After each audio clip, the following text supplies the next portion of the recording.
네, 오늘은 세 번째 시간이네요. 성경의 명료성, 필요성, 충분성에 대해서 얘기를 하려고 합니다. 첫 번째로 성경의 명료성 이렇게 나오는데 쉽게 말하면 이거예요.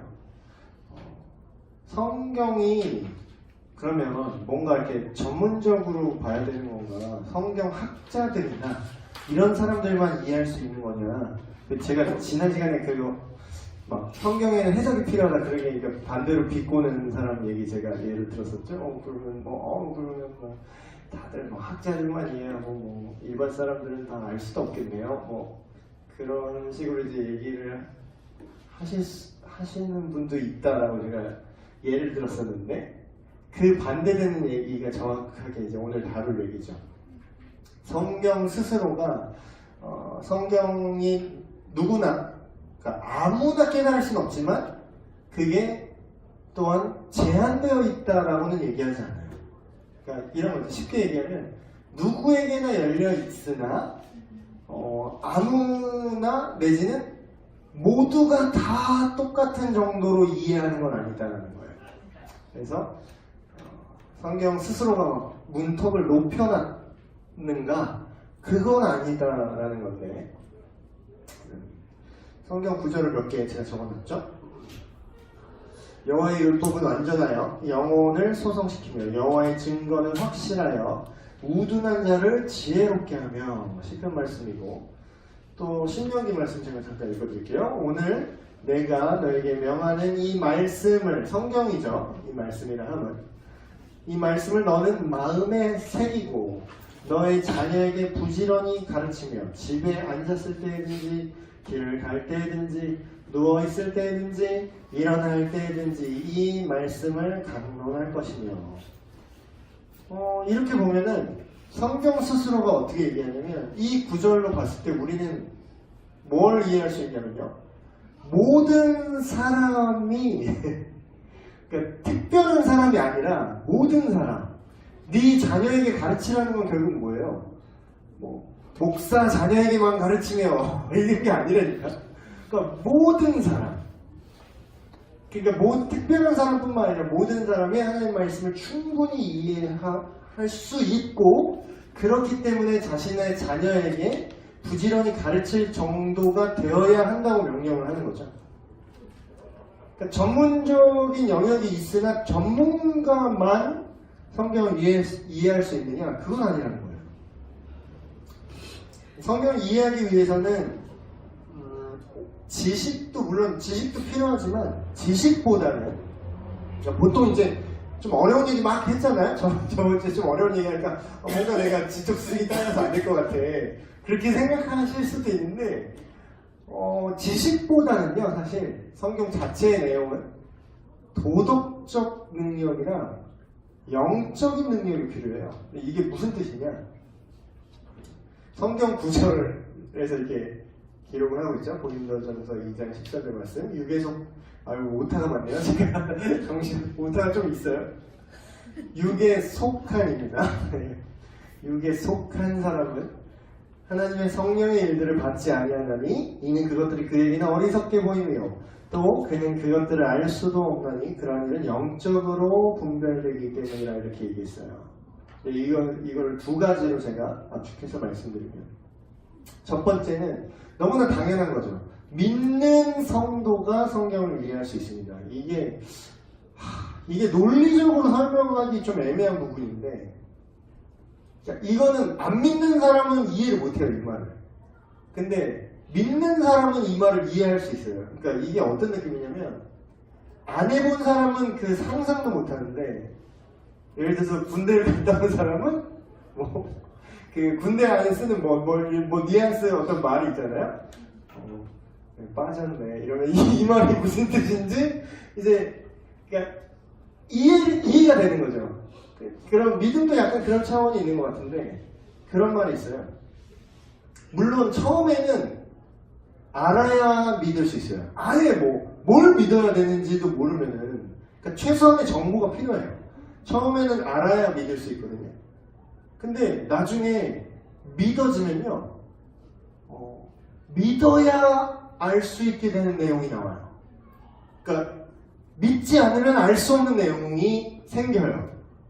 그래서 이거를 뭐 디테일하게 다 얘기할 수 없지만 그래서 이제 1번 가로 1번이 얘기하는 게 믿는 성도가 영적인 능력이라는 건 결국 뭐 나한테 뭐 어떤 특수한 초능력이 필요하다는 뜻이 아니라 그 성경에 말하는 영의 사람 막 이런 얘기 많이 나오죠. 성경에. 근데 그건 결국 뭐냐면 하나님이 영이시라 그래요. 하나님은 영적 존재시니 너희가 영과 진리로 하나님을 예배해라. 뭐 그런 예배 관점에서도 그런 얘기를 하는데 그 얘기는 뭐냐면 처음에 우리 인간을 지으실 때 기본 세팅 자체가 영적인 존재로 지으셨는데 그게 쉽게 말하면 무슨 얘기냐면 하나님과 영적인 존재인 하나님과 소통할 수 있는 그런 존재로 채널링이 가능하게 인간을 지으셨는데 그게 뭐 때문에 파괴됐다고 나오죠? 예, 우리가 죄를 지음으로 인해서 그런 영적인 부분이 하나님과 단절되면서 일종의 퇴화라고 할까요? 그걸 뭐 죽었다라고 표현하기도 하고 그래서 그런 영적인 부분들이 하나님과의 관계가 끊어진 사람들은 일종의 죽어있는 거죠. 근데 예수님을 믿는 사람들은 다시 그 영적인 부분이 살아난다고 보면 돼요. 네가 나를 믿는 자는 죽어도 살겠고 살아서 나를 믿는 자는 영원히 죽지 아니하라는 그런 그 차원이 물론 육신의 부활도 포함하지만 영적인 생명, 거듭남 그런 걸 성경이 되게 강조하거든요. 그러니까 내 영이 살아서 하나님과 소통하게 되는 그런 게 영적인 성경이 말하는 여기서 말하는 영적인 능력이라는 거지 뭐 초자연적 현상을 쫓은 무슨 오컬트 그런 느낌은 아니에요. 혹시나 이렇게 오해하실까봐. 두 번째, 그러면 정말 믿는 사람만 이해할 수 있느냐? 그러면 목사님 처음에는 알아야 믿는다면서요. 그럼 뭐 어떤 정보를 들었는데 그럼 나는 안 믿는 사람이 처음 들으면 어차피 처음 듣고 믿어야 되는 거 아닌가요? 네, 2번이 그 얘기예요. 안 믿는 사람도 성경을 이해하는 것이 가능한 부분이 있어요. 그러니까 어떤 상황이 됐을 때. 그러니까 그게 어떤 상황이냐면 그러니까 이번에 제가 써놓은 거죠. 정말로 진리가 무엇인지 정직하게 찾는 사람들. 이런 시커라고 하죠. 구도자라고 해요. 구도자. 진짜로 뭔가 정말 도가 뭔가 그러니까 이상한 삶의 종교 말고 진짜로 그걸 쫓는 사람들이 있어요. 그러니까 이렇게 거창하게 구도자라고 말하면 뭐 되게 거창하잖아요. 근데 이렇게 거창하게 말할 거 없이 그냥 이런 사람들이 있어요. 그냥 내 인생의 허무함을 되게 맛봤어. 예를 들어서 뭐 사업이 뭐 하나를 열심히 이뤄놨는데 그게 다 날아갔거나 아니면 뭐 관계에 모든 걸 걸어서 막 내가 이 사람이랑 결혼하고 내가 이렇게 예쁜 여자랑 결혼하고 살면 행복할 줄 알았는데 내가 뭐 영화배우랑 결혼하면 행복할 줄 알았는데 그 헐리우드 영화배우 보면은 더 평균 뭐 결혼 기간이 뭐 한 자리예요. 뭐 2-3년 안에 이혼하고 그러니까 좋아 보이는데 그걸 잡으면 행복할 줄 알았는데 잡아보니까 아니고 가보니까 신기루고 계속 그런 허무함을 느끼는 사람들 중에서 진짜는 뭘까? 이런 어떤 공허함을 느끼는 사람들이 있어요. 근데 성경에 그런 사람들이 나와요. 성경에도. 근데 그런 사람들은 정말로 그럼 진짜로 나는 어떻게 하면 행복해질까? 그러니까 그 우상을 찾다가 그 어느 것도 만족을 못하는 예를 들어 뭐 사마리아 여인이라든지 그 성경에 나오는 뭐 사도행전에 나오는 에디오피아 내시라든지 그런 사람들이 안 믿는 사람이거든요. 사마리아 여인도 안 믿는 사람이에요. 근데 네가 보니까 네 남편은 5명인데 지금 너랑 같이 사는 사람도 네 남편은 아니구나 이러니까 그게 이제 그 관계에 있어서 그 여인이 가졌던 그런 상처들, 허무함 그렇게 남자를 계속 바꿔가면서도 그게 만족이 없었다는 그 공허함이 있었는데 그런 상태에서 하나님의 말씀이 주어지잖아요. 그럼 그걸 믿게 되는 경우가 생겨요. 예를 하나 들은 게 그 세인트 어거스틴 어거스틴의 그 고백록이라는 책이 있어요. 자기 자서전 같은 책이 있는데 진짜 웃겨요. 그러니까 이게 우리가 어떤 사람이 예수님을 믿게 하고 하나님을 알게 하는 어떤 공식 아닌 공식들을 우리가 꽤 많이 만들었거든요. 뭐 사형리가 될 수도 있고 전도 폭발 훈련 뭐 되게 다양해. 오이코스 전도법 뭐 되게 많아요. 디테일하게 들어가면 되게 많은데 뭐 진돗개, 뭐 고구마 뭐 이게 뭐 전도법도 되게 많아. 복음을 제시하는 방식도 뭐 로만 로드라고 그래갖고 로마서에 있는 4개의 그 구절을 딱딱딱 이어서 복음 제시하는 방법도 있고 되게 다양한데 어느 하나가 하나님께서 진짜 놀라운 게 어느 하나가 정답처럼 만들지 않으셨어요. 물론 그 어느 것들이든지 그 만들 툴은 성경에 기반을 하고 있기 때문에 그 내용이 틀리다는 뜻은 아니에요. 그러나 여러분 좀 이렇게 전도를 해보신 분은 좀 많이 해보신 분들은 그런 걸 느껴요. 뭐냐면 뭘 느끼냐면요. 어떤 사람은 진짜 대도 안 되게 얘기를 했는데 믿는 사람이 있고 내 생각에 진짜 준비를 잘했어. 내가 진짜 완전 필살기야. 이거는 내가 기 완전 모아가지고 이거 로만로드 끝났어. 이거 들으면 너 끝나. 그래서 진짜 준비해서 딱 전했는데 콧방귀도 안 끼는 경우도 발생해요. 이건 뭐냐면 하나님의 말씀을 그 사람 마음에 꽂으시고 그 사람이 예수님을 믿고 변화되게 하는 그 과정이라고 할까요? 물론 복음 메시지는 변하잖아요. 복음 메시지는 항상 그 자리에 그대로 있는데 그거를 설명하는 방식이 다 다르다라는 거예요. 어떤 사람은 창세기 1장 1절 듣고 예수 믿는 사람도 있어요. 태초에 하나님이 우리 복음 전할 때 창세기 1장 1절로 복음 전해요? 보통? 전혀 그렇게 전하는 경우는 거의 없어요. 근데 그분은 되게 트리 케이스였던 게 막 이 자연 세계에 대해서 되게 회의가 있던 분이었던 거야. 그래서 막 도대체 뭘까? 우리는 뭘까 도대체? 우리는 어디서 왔을까? 막 과학자 막 이런 사람인 거야. 인간의 뭐 생명의 기원 이거를 계속 탐구했는데 막 논문을 찾아봐도 그러니까 이게 이 사람들 정직하게 하나님을 찾는 자. 그 가난한 마음. 성경의 표현대로 하면 가난하신 영, 심령이 가난한 자. 그거예요. 그 상태. 근데 이 사람이 진짜 미치겠는 거야. 이건 인간이 정말 알 수도 없는 건가? 그러고 있는데 어느 날 어디서 태초에 하나님이 천지를 창조하시니라 이건 딱 듣는데 그거네 하면서 하나님을 믿은 거야. 이게 심지어는 예수님 들어보기도 전에 하나님의 창조를 갖다가 내가 하나님을 믿게 되고 이 사람이 그래서 그 창조하신 하나님이 우리한테 뭘 얘기해야 되니까 창조주를 먼저 믿고 예수를 그걸 통해서 예수님을 믿었어요. 그러니까 이게 대박인 거예요. 그러니까 어거스틴 같은 경우는 더 웃겨요. 이것도 로마서 제가 써놓은 게 이 구절이 언뜻 보면 그냥 구원이랑은 전혀 상관없어 보이는 구절이에요. 그냥 애티튜드, 너의 삶을 좀 거룩하게 살아라 이런 내용이거든요. 근데 어거스틴이 이제 자서전에 써놨는데 이 사람이 되게 남복꾼이었어. 우리 식으로 하면 되게 성적으로 방탕하게 살았던 사람이거든요.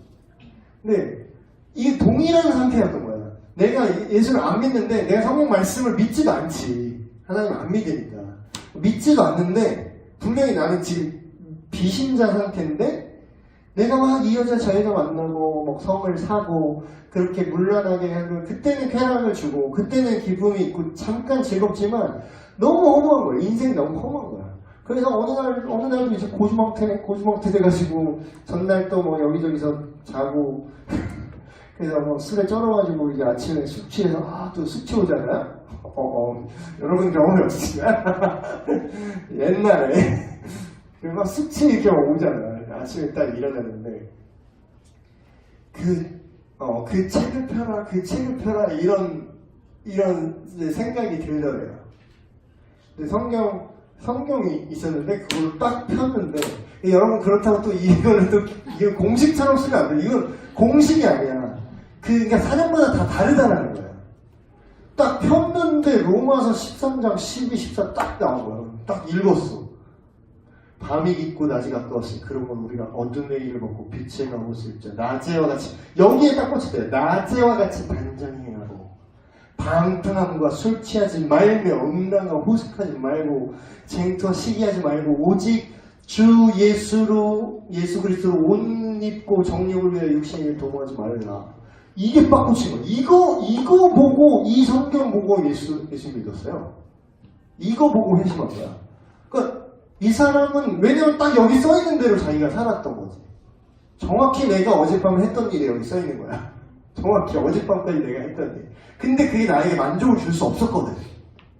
근데 오직 주 예수 그리스도가 뭔지는 모르지만 이 예수 그리스도는 뭔가 나를 바꾸실 수 있겠구나라는 이 허무함을. 그러니까 이게 대박인 거예요.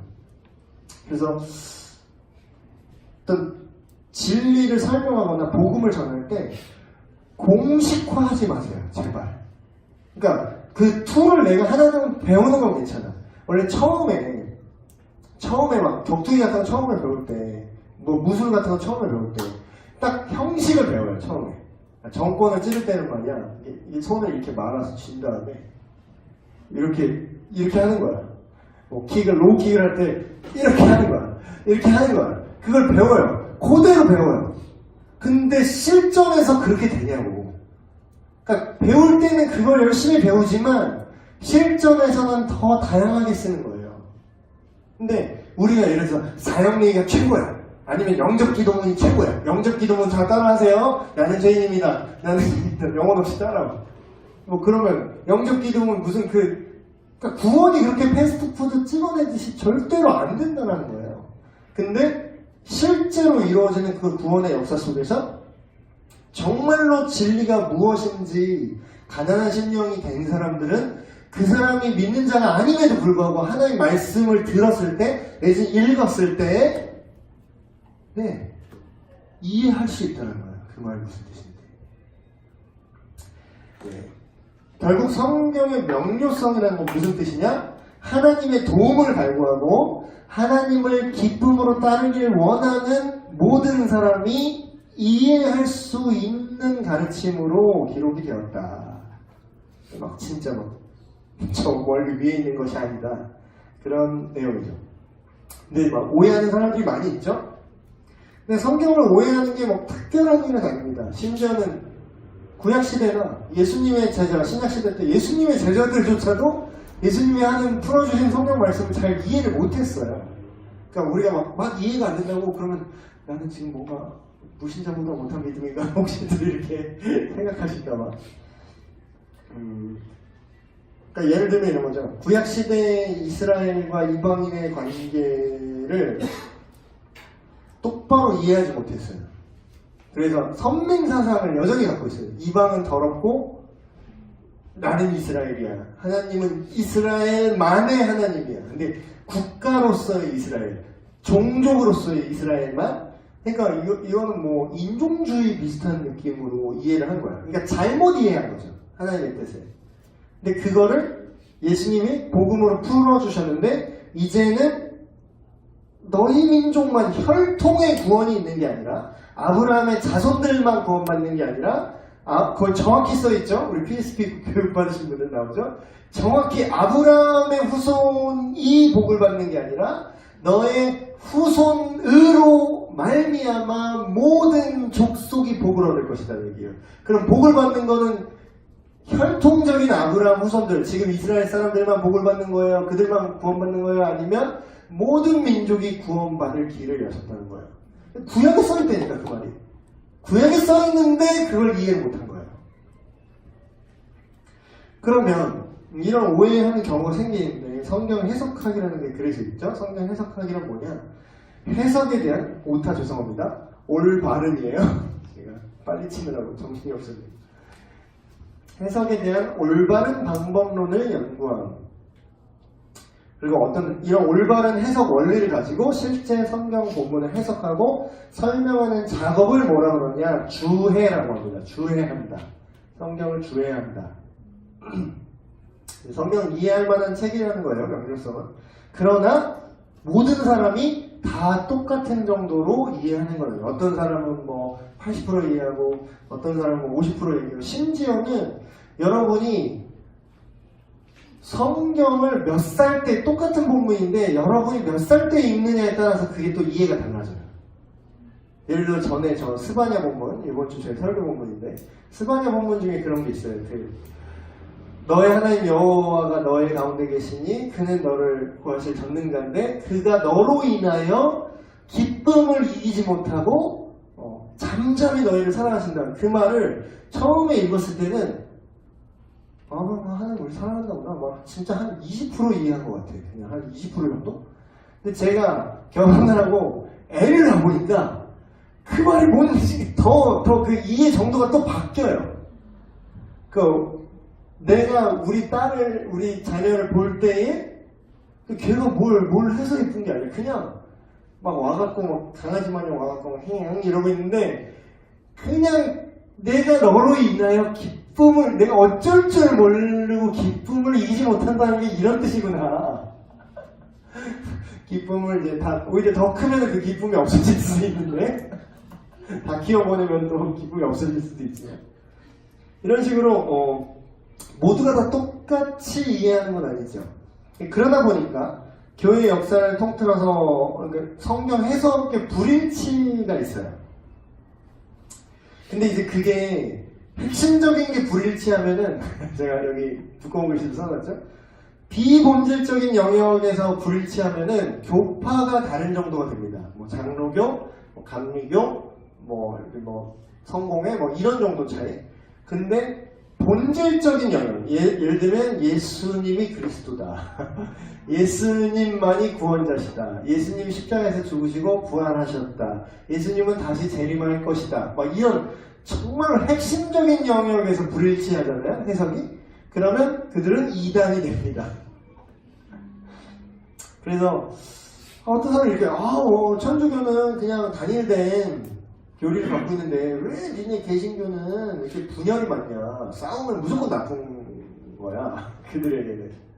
근데 모든 성경의 가르침에 대해서 모든 그리스도인이 만장일치로 동의하면 그게 더 이상한 거 아니에요? 그러니까 물론 핵심적인 내용에 대해서는 만장일치로 동의를 합니다.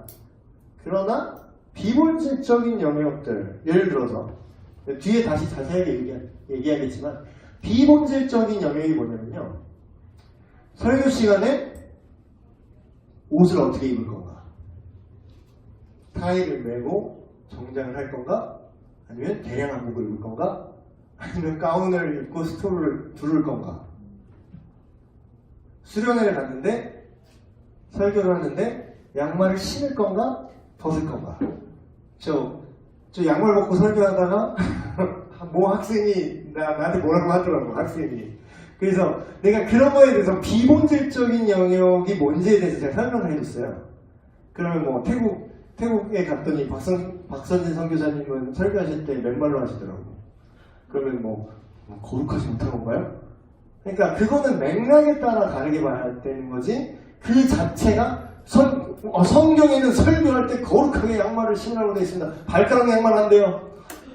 그런 거 성경에 안 써 있어요. 그럼 뭐다? 그런 게 비본질적인 영역이다라는 거죠. 그러나 또 이런 얘기 어설프게 들어가지고 목사님 그게 본질은 아니랬어. 오늘부터 설교 시간에 맨발로 발가락 꼬락꼬락 하면서 이렇게 예배드려야지. 그건 뭐죠? 맥락을 벗어난 거죠. 우리 문화적 맥락을 또 고려해서 하나님을 경외하는 방법. 그리고 거기 태국은 되게 더운 지역이라서 양말 자체를 안 신는데요. 잘. 그럼 거기서 막 예의 차린다고 양말 신는 게 더 웃긴 거잖아. 그런 거죠. 5번. 성경의 명료성 교리는 우리의 연구와 실천을 격려해준다. 말이 좀 어렵죠. 근데 이게 뭔 얘기냐면 교리적인 부분 또는 윤리적인 부분으로 불일치를 제가 아까 말했던 것처럼 이렇게 불일치하는 부분이 생길 수 있어요. 근데 왜 불일치하는 부분이 생기느냐? 첫 번째, 성경 자체가 특정 주제에 대해 정확히 결론을 안 내리는 부분이 많아요. 제가 핫한 거 몇 개 얘기할까요? 이런 거 얘기하는 좀 빡센데 이런 거 잘 얘기하기 싫어요. 왜냐면 되게 시끄러워지거든요. 예를 들어볼까요? 자살하면 지옥 갈까요? 천국 갈까요? 아이, 예수님을 자기 지능으로 제대로 예수님 신앙 고백을 할 수 없는 4살? 이런 애들이 갑자기 사고를 죽으면 천국 갈까 지옥 갈까? 뭐죠? 그 특정 주제에 대해서 성경이 정확하게 말을 하나요? 근데 어떤 사람은 그냥 교회에서 의뢰 그냥 그렇게 암묵적으로 카더라 통신이라고 해요, 제 말로. 근데 카더라, 그렇다 카더라, 근거는 없어. 그냥 교회에서 자살하면 지옥 간다고 배워왔어, 그냥.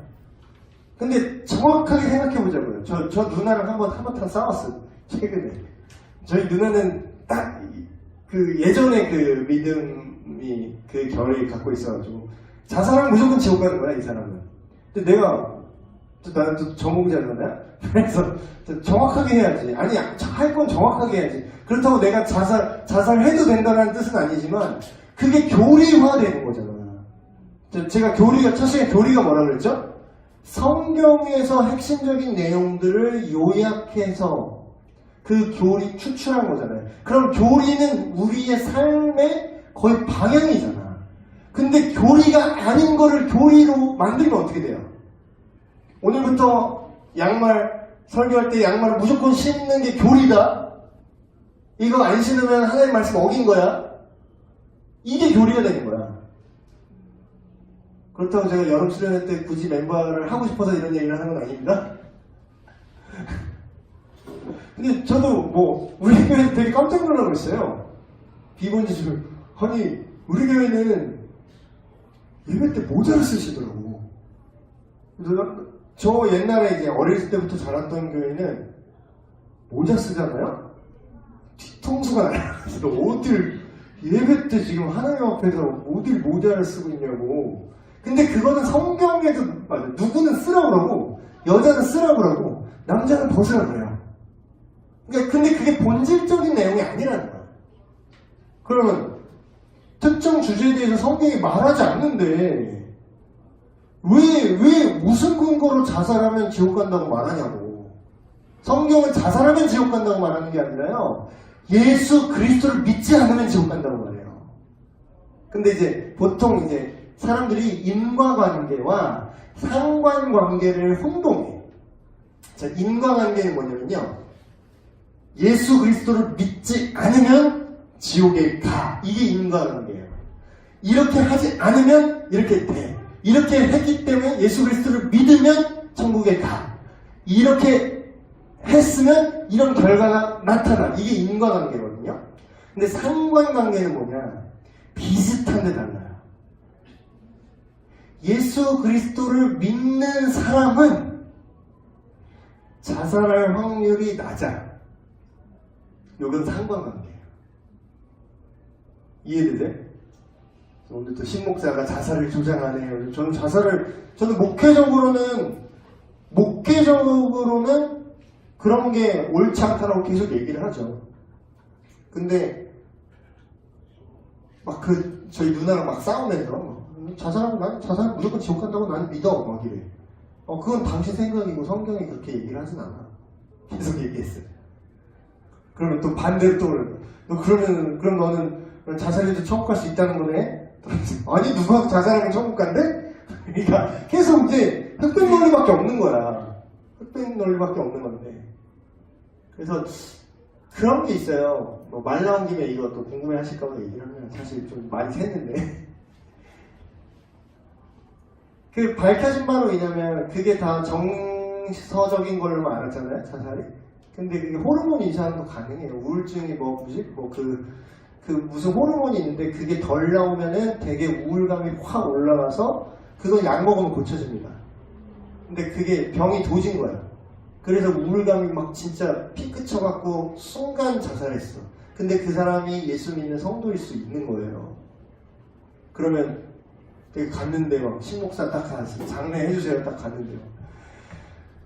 어떻게 예수님을 똑바로 안 믿으셨는지 어떻게 자살을 하셨는지 지옥 가셨겠네. 이렇게 말을 해야 될까 내가?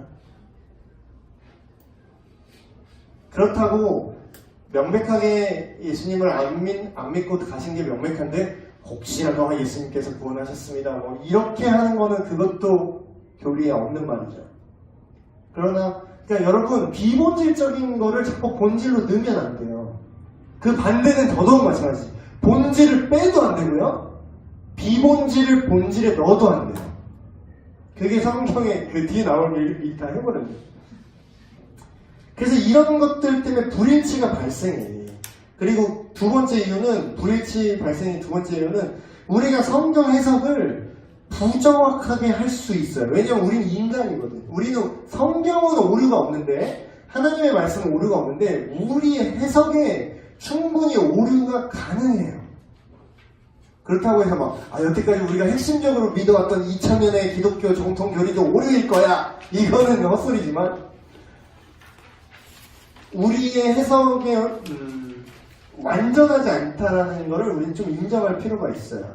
그렇기 때문에 오히려 이러한 결핍이 있기 때문에, 그럼 우리가 어떻게 해요? 이런 것이 있는 것 때문에 오히려 긍정적으로 생각하면 우리로 하여금 계속해서 말씀을 연구하고 삶에 적용하게 만든다라는 거예요. 이런 명확하지 않은 부분이 있음으로 해서. 그러니까 예를 들면 글자에 명확하게, 성경이 명확하게 모든 주제에서 다 나왔어. 공룡 이런 거고, 외계인 이런 거고, 니네 DNA 구조는 이런 거고, 성경이 백과사전처럼 써있다면, 그럼 뭐예요? 우리를 글자대로만 따라서 살게 하는 그냥 로봇이 된 거지. 써있는 대로 해. 써있는 대로. 오늘 점심에 짜장 먹을 거야, 짬뽕 먹을 거야, 어디 써있지? 그거 몇 장 몇 줄 써있지, 짬뽕 먹어라. 그럼 뭐 우리 로봇이잖아. 써있는 대로만 움직이는 껍데기로 만들지 않으셨다는 거예요. 그래서 본질은 명확히 담고 있는데 그 본질 안에서 상황과 맥락과 그 사람의 개성과 그런 다양한 그 베리에이션, 그게 나올 수 있도록 하나님께서 특정 주제에 대해서 명확하게 딱 얘기를 안 하신 거예요. 자살도 마찬가지지. 자살도 천국 가냐 지옥 가냐 그걸 명확하게 안 한 이유는, 제 생각에는 그것도 뭐 성경에 나와있지 않지만, 그래서 제 생각이라고 얘기하는데, 유아기 구원, 그것도 마찬가지예요. 만약에 어느 하나 명확하게 성경에 써있어요. 예를 들어서 유아는 4살 이전에 죽은 애는 무조건 천국간다, 이렇게 성경에 써있어요. 예를 들어서. 그러면 어떤 일이 벌어질 것 같으세요? 아마도 유아 살해율이 엄청나게 올라갈 겁니다. 왜냐고요? 여러분 자녀교육 자신 있어요? 여러분 자녀들 다 예수 믿게 할 자신 있어요?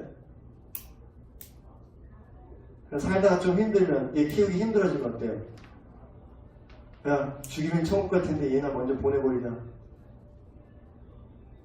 인간이 악한 걸 하나님이 아시기 때문에 그런 부분에 있어서 뭔가 명확하게 명확하게 얘기하면 안 되거나 할 필요가 없는 것들이 명확하게 얘기 안 하신 거야, 하나님이.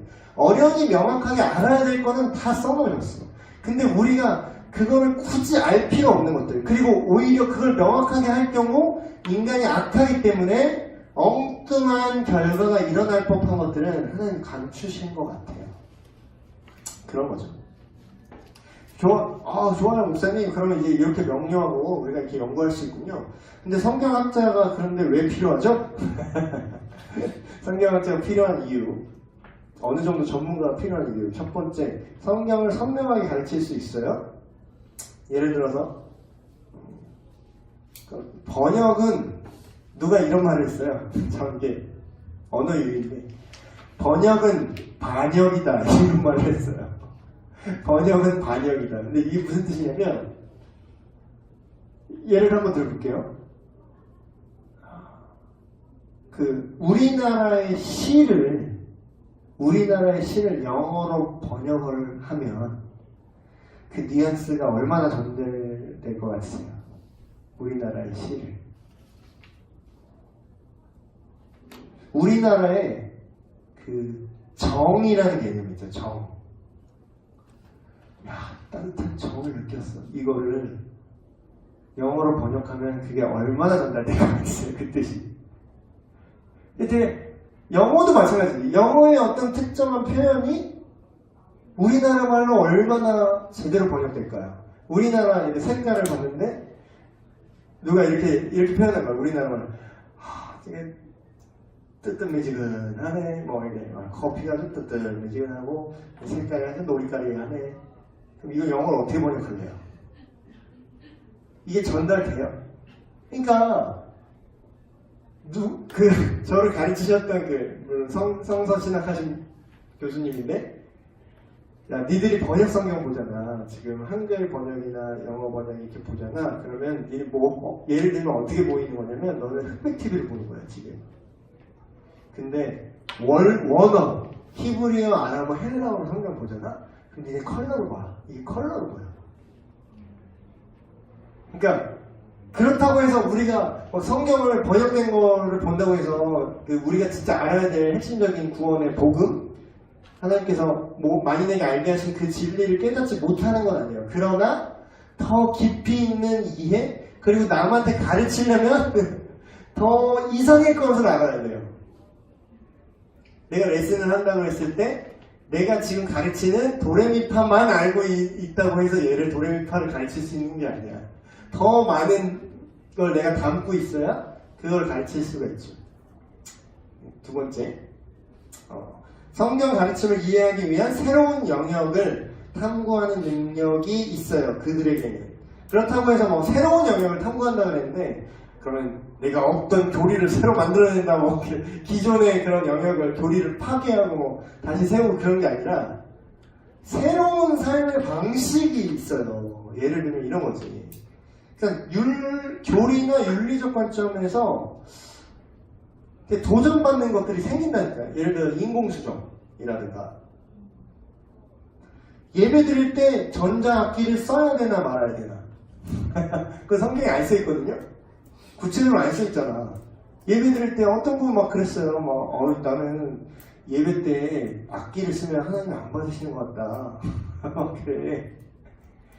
왜요? 성경에 구약시대 때는 다윗 때는 악기를 썼는데 신약시대 때, 신약 예배 때 악기 쓴 장면이 성경에 안 써있다는 거야. 시와 찬미와 신령한 노래를 부르라고 써있지, 악기를 연주하는 모습이나 악기를 연주하라는 직접적인 명령이 전혀 안 나와 있다는 거죠. 그리고 실제로 구약시대 끝부분에는 어떤 다윗의 그 찬양대, 근데 그게 본질을 잃어버리고 그냥 허울뿐인 음악들, 그 악기, 금관 악기들, 그 화려함만 남고 본질을 잃어버려서 내가 너의 찬양 소리를 듣기가 역겹다. 그 본문을 가지고 성경을 그렇게 해석을 하는 거야. 그럼 오늘날은 그 악기 쓰면 안 된대. 예배가 아니래. 악기 쓰면 하나님 안 받는데. 그 근거가 성경에 안 써있다는 거야. 근데 그랬어요. 아, 그러시구나. 그래, 나는 그러면 악의 근원이야. 내 전공이 그건데, 내가 베이스 기타 전공해서 그걸로 예배를 드렸는데, 그럼 여태까지 내 삶은 그냥 악의 근원이었던 거야. 내 전공 자체가 악의 근원인 거야. 내 삶과 사역 자체가 악의 근원인 거지. 그분에게 있어서는, 그분의 그 교리 해석에 있어서는. 제가 그랬어요. 아, 그러시냐고. 그럼 설교할 때 마이크 쓰시면 안 되겠네요. 성경에 안 써있잖아요. 핸드폰을 쓰시면 안 되겠네. 성경에 안 써있잖아요. 그러니까 이런 새로운 관점, 새로운 도전들, 그런 거에서 교리적인 거 또한 윤리적인 관점에 대해서 성경을 깊게 연구하고 그 본질을 이해한 학자들이 필요하다는 거예요. 그걸 다시 풀고 적용시켜줄 수 있는 능력이 있어요. 셋째, 이거 되게 중요하고, 잘못된 가르침을 분별하고 교정하는 역할을 합니다. 성경학자가. 왜냐면 전에도 얘기했지만 얘네들이 성경을 갖고 전문적으로 태클을 거는 애들이 있어요. 성경을 내용을 갖고 이거 틀린 것 같은데 이래서 덤비는 애들이 있어. 지난주에 제가 잠깐 얘기했는데, 야, 니네 삼위일체 틀린 것 같은데? 거긴 장원복수고, 그거는 그냥 진짜 고대 사회에서 높은 어떤 위대한 사람을 말할 때는 그냥 복수로 써. 그 주어를. 그러면 그거지. 그거 아니잖아. 이렇게 되게 전문적인 영역으로 얘기를 하죠. 그럼 이거는 학자들만 대답하고 방어를 할 수 있는 거예요. 학자들이 연구를 했는데 연구해 보니까 야, 네가 말한 그 장원복수라는 거는 창세기가 기록되었다고 추정되어 있는 것보다 훨씬 나중에 나온 개념인데 그게 그 해석이 말이 안 되지 않냐. 이게 딱 방어를 할 수 있는 거죠. 네 번째, 성경학자는 교회의 역사와 성경의 가르침을 연결시키고 성경에 기록된 당시의 언어와 문화에 대해서 지식을 갖고 있어서 이게 뭔 말이냐면 여러분 그거 아세요? 그 최후의 만찬 이렇게 보면은 예수님의 제자들이랑 마지막에 식사하시잖아요. 그 성찬식 하시고 식사하시잖아요. 근데 거기 우리가 되게 한참 잘못 알고 있는 게 있어. 거기 최후의 만찬 이런 그림 보면 어떻게 그려져 있어요? 테이블이 이렇게 있어. 여기 막 포도주 잔 있고 이렇게 빵 있고 가운데 있는 예수님, 머리 예수님 스타일로 서구 백인 모습을 한 예수님이 고증이 잘못됐어. 고증이 한참 잘못됐다고. 예수님은 백인이 아니야. 일단 예수님은 중동 사람이고요. 팔레스타인 느낌이에요. 예수님은 중동 사람이지. 더 거무튀튀하고 검은 수염이 있으시고 고운 것도 없고 자랑할 만한 것도 없고 얼굴이 잘생기지도 않았어요. 근데 막 거의 예수님 얼굴이 뭐 거의 뭐 진짜 초미남으로 그려놨죠. 꽃미남처럼 그려놓고, 그리고 제자들이 이렇게 둘러 앉아서 이렇게 탁자를 이렇게 앉아서 식사를 하는 성화를 많이 보셨을 거예요. 근데 이해 안 되는 부분이 있어요. 예수님께서 사랑하시던 그 제자 요한을 말합니다. 근데 그 기록을 요한 자기가 썼어요. 그래서 자기 입으로 자기를 사랑하시는 제자래. 어쨌든 좀 웃긴 사람인데. 그러니 예수님의 품에 안겨서 식사를 했다 그런 장면이 나와요. 그런 구절이 있어요. 근데 아무리 생각해도 이상하잖아. 자, 우리가 이렇게 테이블에 서구식으로 이렇게 테이블에 앉아서 이렇게 갑자기 생뚱하게 예수님 품에 이렇게 안겨있다고 생각하면 막 게이설 나오고 막 그래요. 이상한 사람도 성경 막 이상하게 해석하는 사람은 뭐 예수 게이설 막 이런 헛소리 하는 사람도 있어. 다윗과 요나단 보면서 이거는 일반적인 사랑이 아니다 막 이러면서 막 게이설 막 자꾸 이렇게 그러니까 자꾸 지들 생각으로 성경을 읽는 건데 그게 그 당대 사회와 문화를 이해하지 못하기 때문에 발생하는 문제거든요. 실제로 그 당시에 만찬은 어떻게 이루어졌냐면요. 이런 게 아니라 그냥 요만한 테이블 같은 거예요. 되게 낮아요. 그리고 이렇게 다 누워서 식사를 하는 풍습입니다. 이렇게 드시는 거야. 예수님도 이렇게 드셨어요. 이렇게 누워서. 무슨 와불이라고 하죠? 불상 옆으로 이렇게 누워있는 그런 느낌 마냥 이렇게 식사를 하니까 어떻게 돼요? 바로 옆에 있는 어떻게 돼? 요한은 이렇게 포긴 거지. 뭔 말인지 알아요? 그래서 그 품에 의지했다는 게 막 이렇게 무리식으로 했는데 갑자기 게이라서 이렇게 의지하고 식사를 한 게 아니라 원래 이렇게 누웠기 때문에 여기서 그냥 이렇게 사람이 겹칠 수밖에 없는 거지. 그래서 그 말은 곧 예수님 바로 옆자리에 그냥 누워서 먹었다 그 뜻이에요. 그래서 이걸 어떻게 알아냈냐면 그 1세기경 그 로마 지역 그때 살았던 사람들의 사회와 문화를 학자들이 연구하고 밝혀낸 거죠. 그러니까 벌써 어떻게 돼요? 우리가 흑백으로 보고 잘못 봤잖아. 잘못 이해하고 있었잖아. 오늘날로 우리가 복음이 서구에서 들어왔기 때문에 서구 사람들의 프레임으로 최후의 만찬을 우리가 봤었잖아. 백인의 미남 예수님이 식탁에 앉아서 엘레강스하게 포도주잔이 이렇게 생긴 포도주잔을 식사를 하신 걸로 봤잖아. 그게 아니라 실화는 이거라고. 실화는 이거였다고. 그럼 뭐야? 컬러로 보이는 거지. 더 명확하게. 그러니까 더 이해하기, 디테일한 이해를 준다. 그러나 그리스도인의 믿음과 삶에 대한 최종적인 판단의 권한, 이게 학자들에게만 있는 거냐, 그들의 전유물이냐? 그건 아니에요. 왜냐하면 교회의 결정은 교회의 직분자들에게 예수님이 직접 주어주신 거죠. 그런데 물론 교회의 직분자들이 목회자 또는 신학자들이 정리해 놓은 교리를 배우고 그 안에서 성장을 하기 때문에 그래서 이런 게 전문적인 영역과 그럼에도 불구하고 명료하게 이게 조화를 이루어서 진행이 돼요. 그러니까 하나님은 단일화, 획일화된 걸 별로 안 좋아하시는 분이야. 하나님은 창조자예요. 크리에이터야. 우리 지금 크리에이터야. 그럼 크리에이터는 다양성을 추구합니다.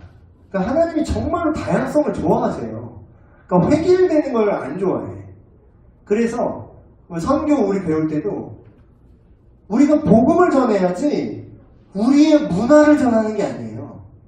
그래서 우리가 막 예를 들어 한국식 복음을 전했어? 그럼 예배 드릴 때 야, 니네는 한국식으로 양말 신어야 되는 거야, 예배 드릴 때는. 근데 그건 본질이 아니잖아. 근데 막 우리가 아프리카 갔는데 한국에서 배워왔던 대로 야, 니네 어떻게 경건하지 못하게 어떻게 맨발로 예배를 드리냐? 다 양말 신어. 아프리카에는 다 양말 신어. 그럼 그건 본질이 아니잖아. 그러면 복음을 그 땅에 심으면 그 땅에 맞는 토양에 맞는 새로운 그들만의 교회가 자라는 거예요. 우리 배추씨를 한국에 심었더니 우리가 먹는 배추처럼 김치 배추를 자라는데 딴 나라에 심잖아요? 그럼 그 땅에서는 다르게 자라. 신기하게. 그러니까 복음은 그런 거예요. 그러니까 하나님은 다양성을 원하시죠. 그래서 신학자도 존재해야 되고 그러한 일반 사람들 안에서 자기 자녀들한테 담담하게 성경을 가르칠 수 있는 사람도 필요한 거죠.